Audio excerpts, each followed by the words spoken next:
Hi, and welcome to the Enrichment Impact Show. This is something new for enrichment, and we're very excited about it because we're going to have a lot of our young people that will be hosting and giving you whatever they have. I've given them free rein to kind of do what they want to do on the show because enrichment is all about the young people. It's all about the children. Enrichment is not-for-profit 501c3 program, and we offer classes in art, dance, choir, and we have cooking classes, creative cooking classes. We have a garden, we have theater, we have drumline, we have percussion classes for junior. We call it the junior varsity. We have sprouts. They start at age 4. So if you have a youngster, age 4, and he really has the rhythm, wants to learn to play drums, then please bring him to the enrichment program. We have anything in the arts you can think about. Enrichment provides, and you know what? It's all free. We make it free for those young people who really, parents can't afford to buy the instruments and can't afford to buy the art supplies or can't afford teachers for their classes because we have a voice class, we have keyboard class, and this is all offered free to the youth ages 5 to 18. And so that's what we're all about. We want you to bring your young people to 1014 Cleveland Avenue Northwest in Canton, Ohio. Please go to our website, www.enrichment, which has hyphens, en-rich-ment.org, and look us up. You can register right online. All the classes are there, and parents, it's very easy to do. So we want you to do that. Today, I'm really excited and happy to have a young lady who is an intern from Malone University. And we do take interns, so if any of you are out there looking for internships, and we have a very great partnership with Malone. We've also done partnerships with other colleges and universities as well. So I'm very pleased to welcome, I call her Mar, but she's going to give you her full name, which is? My name is Mariam Hargrove, and I attend Malone University. Okay, she attends Malone University. And I want you to talk about your major and how you arrived at what you want to do, and maybe if you, because I know sometimes young people, they start with one thing and they say, oh, I don't really want that, I want to try something different. Mm-hmm. So talk to us about that. Okay, well, I think what really made me want to go into social work was, when I was a kid, my mom and my dad, they were always, working in group homes, and they were always, into that stuff, and I would always be around, and I would hang out with some of the clients who would be at the homes, and I just, felt a sense of like love and just care there, and that just kind of carried over into my adulthood years, because I started getting into group homes and DSP position, direct service provider, and things like that. So I think that's where my sense of wanting to just help people came from. Passion for that. Yeah. And you know what? It's very important to have passion for things that you like. And I always tell young people, don't go after the dollars. Right. Go after things that you have a passion for. And because then that way, when you get up on Monday morning, you're excited about going to work. It's like, oh, this is what I love to do. And some people get into it for money, and it's like, oh, boring, I don't really want to do it, but I'm making good money. But you have to be happy. It doesn't fulfill your soul. There you go. It doesn't fulfill your soul. Right, and that's what you're doing. And I think it's wonderful. We need more young people, particularly young people of color, to go into social work. We don't have enough. So I really applaud you for doing this. I think at one time you mentioned you tried something else and it's not really what you wanted to do, right? And so you followed your heart and your passion. And so what year are you in now? I'm a junior, so next year will be the year I'm going to be walking across the stage. So. All right, that's awesome. Yeah, that's it's exciting. Awesome. Yeah, it's very exciting.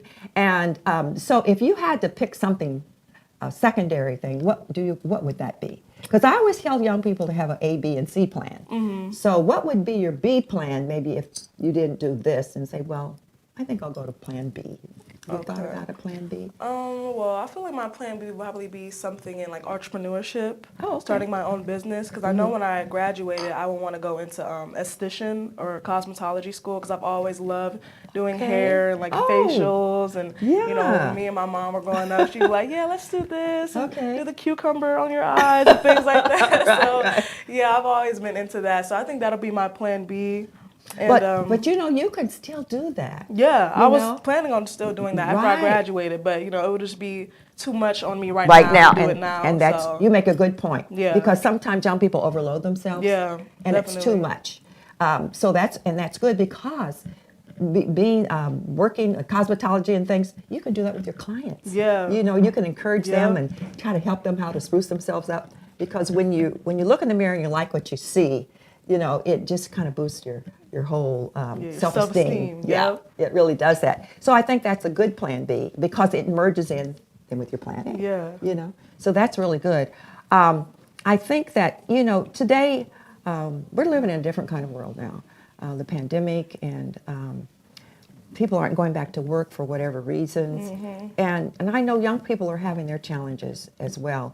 And you've probably talked to a lot of young people. And if you could give some words of encouragement for our young people today, what would you say to the young people of your, because you're how old? I'm 20. 20. Yeah. Wow, that's so young. So, I mean, and I, you know, because, you know, I'm 81, it's hard sometimes for older people to relate to the young people. Right. So just talk about where are young people today? What's going on in their minds? What are they thinking about?